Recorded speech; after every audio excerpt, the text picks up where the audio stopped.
Осыдан бірер жыл бұрын үйде құрылыс жұмыстарын жүргізіп, құрылысшыларға 200 мың теңге берешек болып қалдым. Сатылатын учаскелік жерім бар еді. Сол өтіп кетер деп дәметіп, тірлікті бастап жібергенмін. Оның да саудасы келе қоймады. Айлықтан берем дейтіндей, істеп жатқан жұмысымыз да жоқ еді. Сол кезде жұмысшыларды алдағандай ыңғайсыз жағдайда қалдық. Содан беттің арын белге буып, өзім ең жақын тартқан, іштей жақсы көретін адамдарымнан қарызға ақша сұрадым. Кімнің алыс, кімнің жақын екенін осындайда біледі екен ғой адам. Мұндайда жақын деп жүргенің жақын емес боп шығады екен. Ақшалы туыс, дос жарандарымның бәрі түрлі сылтаулар айтып, жоқ деп бастарын алып қашты. Сенің проблемаң, ол сенің проблемаң. Оған не үшін біздің басымыз ауыру керек деген секілді көрініп кетті. Олардың салқынқандылығы. Тіпті бір досым, доллармен беремін, доллармен қайтарасың деді. Қатты қысылғаным сондай, мен оның талабына көндім де.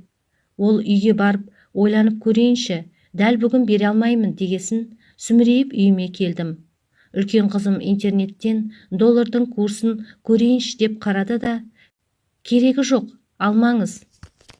Бас аяғы 2-3 айда осыншама көтерілсе, жыл соңына дейін не болатынын білмейсіз.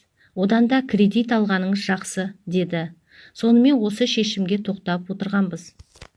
Үйдегі жұмысшыларға да бірер күн күтсе, несиеге ақша алатынымды айттым. Олардың да көңілі орнына түсті. Сөйтіп, кешке батып бара жатқан күннің қызыл шапағын тамашалап, іштей, қойшы, ақыры несие алады екенмін, 1 миллион теңге, бірақ сұрайын. Берсе, үйімді бітіріп, қалған ақшаға азын аулақ мал алып, соны көбейтсем, тарықпайтын шығармыз деп армандап отырғанмын. Үйде кіші қызым, сізге қоңырау шалып жатыр деп телефонымды ұстап жүгіріп келді. Кім екен деп қарасам, ауылда тұратын сырлас досымдай боп кеткен туыс әпкем екен. Менің жағдайымнан хабардар еді. Ақша таптың ба деп сұрады. Мен ешкімнен табылмай, ертең банкке барып, несие рәсімдегелі отырғанымды айттым. Ой-бой, жазғанай, ана пәленшеде жоқ па екен? Анада ше, мынада ше деп, бақуат тұратын туыс-тумаларды түгелдеп тастады. Мен бәріне хабарласқанымды, ешқайсында жоқ екенін айттым. Сосын әпкем, мен сені бұлай шырылдатып қоя алмаймын. Оған менің арым жібермейді. Ертең үйге кел, мен тауып беремін, деді.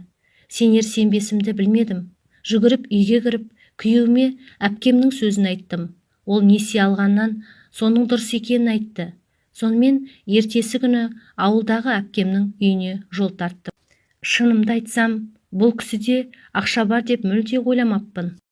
Күйеуі ерте қайтыс болып, шиеттей бала-шағаны жалғыз өзі асырап жеткізген адам ғой. Соңғы кездері денсаулығы да болмай қалып, мүгедектігі үшін төленетін жәрдемақымен күн көріп отырған. Қолында тұратын ұлының да табысы мардымсыз. Соның бәрін көріп, біліп тұрып, не деп сұраймын одан? Барсам, әпкем үйінде жоқ екен. Келіні базарға кеткенін айтты. Мені шақырып алып, өзі базар аралап кеткені несі деп біртүрлі болып қалдым. Келіні екеуміз шәй ішіп бола бергенде, әпкем де келді. Өңі шаршаулы көрінді. Сонда да мені көрісімен жарқылдай күліп, көңілді амандасты. Шәй жаңаланып, қайта келді. Бірер кесе шәй ішіп, өз-өзіне келген соң, әпкем, «Әй, несібен күшті екен», деді мейірімді жүзінен нұр төгіліп. Неше күннен бері сенің шырылдап, ақша іздеп жүргеніңді естіп, қайтып, көмектессем деп уайымдап отыр едім. Кеше келді ойыма, үйдегі сиырды сату. Соны баламмен келініме айтып едім, айналайындар, бұлар да көне қойды. Екеуі де ойланбастан берейік деді. Содан таң атпай тұрып, балам екеуміз сиырды базарға әкеттік. Мен ұрлық қылғанда ай жарық болды дегендей, қасақана тура бүгінгі базарда сиыр көп, әрі арзан екен. Өтпей түске дейін тұрып кетті ғой әйтеуір. Өтпей қалса үйге алып қайтамыз ба? Сөйтіп жексенбінің базарына әкеп сатамыз ба деп тұрған едік. Күрең қызыл шайға жіпсіген маңдайын жаулығының ұшымен сүрткіштеген әпкем камзолының ішкі қалтасынан ақшасын шығарды. Сөйтіп, Құдайдың құдіреті артығы да кемі де жоқ. Тура сен сұраған ақша болды да қойды. Жануардың бағасы деп күлді. Ақшаның табылғанына қуансам да, шайларын ақтап отырған жалғыз сиырын мен үшін сатып жібергеніне қатты ыңғайсыздандым. Әпке, мұныңыз не? Аузыңызды аққа жарытып отырған жалғыз сиырды сатып жібергеніңіз қалай? Ертең келініңіз босанса, сөк көжені қалай істейсіз? Дедім қысылып. Бір қозы туса, бір түп жусан артық шығады деген. Ол балада өз несібесімен келер. Баламның айлығымен менің пенсиям бар, жетеді ғой. Уайымдамай ала бер. Бір байығанда қайтарарсың. Болмаса біздің үйіңе қосқан бір көмегіміз болар деді. Өмірінде қаншама қиыншылық пен жоқшылық көріп, қатты ауырып, өлім аузынан аман қалса да, өзімізде жетісіп отырған жоқпыз, керек боп қалады деп, артына тыққыштамай есігінің алдындағы жалғыз сиырын сатып бере салатын мұндай жомарттық. Әй, адамының ғана қолынан келетін шығар. Өз басым бұлай ете алар ма едім, жоқ па? Кейде өзімнен де біреу ақша сұрап келгенде бар боп тұрып, жоқ деген кездерім еске түсіп, алдымда отырған періште тектес адамнан өлердей ұялғаным-ай. Жылап қоя бердім. Бұл менің ешкімге өкпе артпай-ақ қателігімді түсініп, өз арымның алдында ұялғаннан төгілген көз жасым еді. Әпкеме алғысымды жаудырып, үйге қайтып келе жатып, жол бойы нағыз жомарт кім деп сұрадым өзімнен.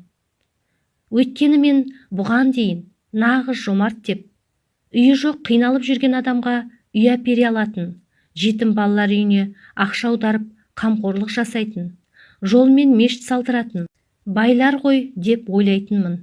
Сөйтіп, өзімнің де жұртқа қайырымдылық жасау үшін тез арада байып кеткім келетін. Сөйтсем, нағыз жомарт өзі үлдемен бүлдеге оранып отырып, табысының белгілі бір мөлшерін ғана қайыр-садақаға жұмсайтын байлар емес. Нағыз жомарт өзіне жетпей тұрса да, өзгенің қамын жейтін, осындай кең пейілді, жылы жүректі жандар екен ғой. Ал сіз қалай ойлайсыз, оқырман?